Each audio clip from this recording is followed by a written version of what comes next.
У рэчаіснасці ўсё не так, як на самай справе. Мы прывыклі думаць, што бачым свет такім, якім ён ёсць, але на самай справе мы бачым не свет, а яго адлюстраванне ў нашай свядомасці. Колеры не існуюць самі па сабе. Ёсць толькі электрамагнітныя хвалі розных даўжынь. Гук таксама не існуе ў паветры, як музыка альбо прамоўленае слова, ёсць толькі ваганні.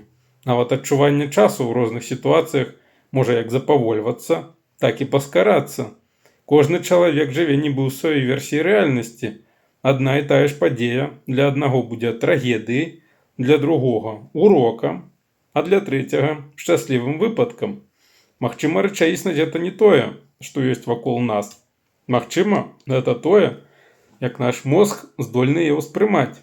І калі ўзяць па-за межамі чалавечай свядомасці, то там карціна можа быць прынцыпова іншай.